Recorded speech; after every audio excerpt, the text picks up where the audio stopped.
Chief justice of India D Y Chandrachud, जिन्होंने न्यायपालिका पर डगमगाता हुआ भरोसा फिर से वापस लाया है, उस सीजीआई चंद्रचूड़ की नाक के नीचे जो कुछ भी हो रहा है, आज उससे हर कोई हैरान और परेशान है। सुप्रीम कोर्ट में ऐसा क्या कुछ चल रहा है जिसे दोस्तों डिस्क्राइब तो नहीं किया जा सकता।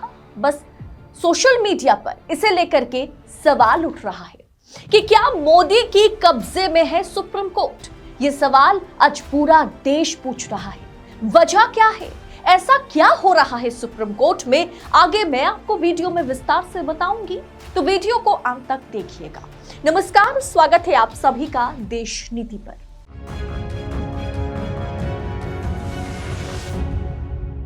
देश नीति केवल सच्ची और पक्की खबरें। राम राज्य की आड़ में क्या अडानी राज है? क्या अब सुप्रीम कोर्ट में भी अडानी राज है? मोदी सरकार पर चल रहे केसेस को और मोदी के करीबी और खास दोस्त अडानी पर चल रहे केसेस को दबाने की कोशिश की जा रही है। मोदी सरकार के खिलाफ मुखर होकर बोलने वाले जजों के हाथ से केसेस ट्रांसफर किए जा रहे हैं।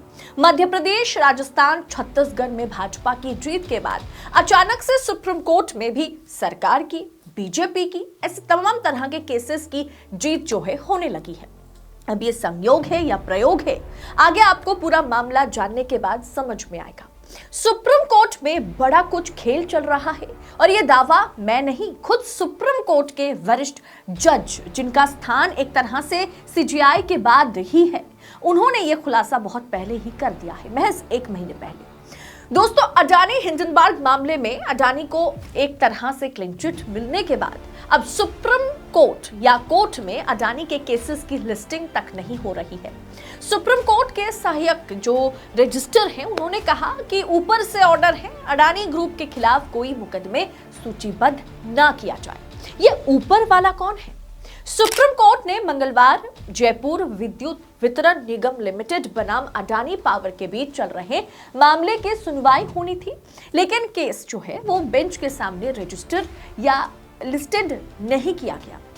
जब जयपुर विद्युत वितरण निगम लिमिटेड की ओर से पेश वरिष्ठ वकील दुष्यंत दवे ने जस्टिस अनिरुद्ध बोस और जस्टिस पी.वी. संजय कुमार की खंडपीठ के सामने मुद्दे को उठाया, तो पीठ खुद हैरान हो गए। पीठ ने केस की लिस्टिंग नहीं होने पर हैरानगी जताई और वो एक तरह से गुस्सा गए। खंडपीठ ने पूछा कि आखिर ऐसा किसके कहने पर हुआ है। वरिष्ठ वकील दुष्यंत दवे ने खंडपीठ के सामने मामले में सुप्रीम कोर्ट रजिस्ट्री की लापरवाही उजागर करते हुए कहा, कोर्ट में ऐसा असंभव है कि केस की लिस्टिंग ही ना हो। दवे ने कहा कि यह बहुत परेशान करने वाली बात है कि रजिस्ट्री मामलों को सूचीबद्ध नहीं कर रही है। दवे ने दोनों जजों के सामने जो है इस बात को रखा है, गुजारिश की है कि लॉर्डशिप क्या न्यायिक आदेश पारित करना चाहिए। इस पर जस्टिस जो अनिरुद्ध बोस है, उन्होंने पूछा इसे सूचीबद्ध किया जाना था। दुष्यंत दवे ने कहा कि सहायक रजिस्टर ने कहा कि उनके पास अडानी को लेकर के किसी भी केस को लिस्ट नहीं करने का ऊपर से आदेश है। दवे ने इस पर नाराजगी जाहिर करते हुए कहा, अगर इस घटना के पीछे सरकार है तो ये अदालत की अवमानना है। इस पर पीठ ने कहा कि ऐसा किसके कहने पर हुआ है हम पता लगा लेंगे। अब 2 बजे आइए और उसके बाद इसे जो है कि आगे के लिए सूचीबद्ध किया जाएगा। इस पर दवे ने कहा, लॉर्डशिप आप एक कॉल कीजिए, मैं यही इंतजार करूंगा। अन्य पीठों ने भी नोटिस जारी किया, मैं यही इंतजार करूंगा। ऐसा कैसे हो सकता है कि कोर्ट प्रपोज करे और रजिस्ट्री डिस्पोज कर दे, यानी कोर्ट किसी केस के लिए लिस्टिंग करने के लिए कहे और सुप्रीम कोर्ट में जो रजिस्ट्री डिपार्टमेंट है वो इसकी अवमानना करे, उसे नकार दे, जबकि इसे 24 जनवरी के लिए यानी आज ही के लिए लिस्टेड फिर से किया गया। लेकिन कौन है जिन्होंने ये आदेश जारी किया है कि अडानी के खिलाफ कोई केस रजिस्टर नहीं किया जाएगा? क्या सरकार अडानी को बचाने के लिए सुप्रीम कोर्ट या अदालतों पर, जजेस पर दबाव बना रही है?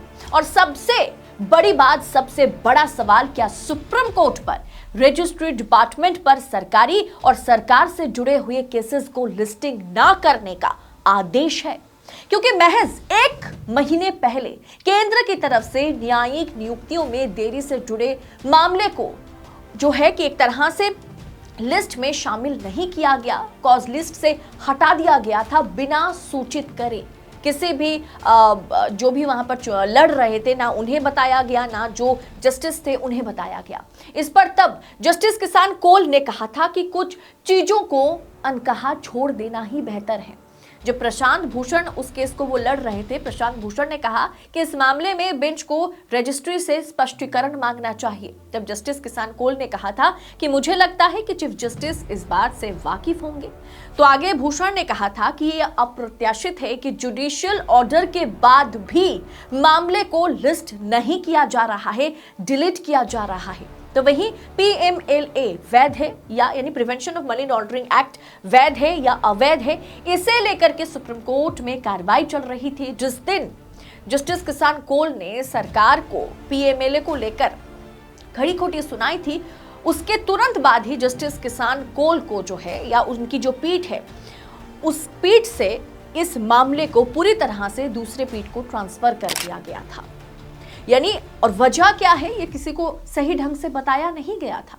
अब दोस्तों आप समझने की कोशिश कीजिए आप और खुद आप सोचिए कि क्या वाकई सुप्रीम कोर्ट की रजिस्ट्री डिपार्टमेंट में जो कुछ भी चल रहा है, सरकार से जुड़े मामलों को हटाया जा रहा है, उसकी रजिस्ट्री नहीं हो रही है, और सबसे बड़ी बात जजेस की भी एक केस से दूसरे केस में ट्रांसफर किया जा रहा है, या कोई सीनियर जज हैं उनसे केस छीना जा रहा है अगर वो सरकार पर किसी तरह का टिप्पणी करते हुए नजर आते हैं।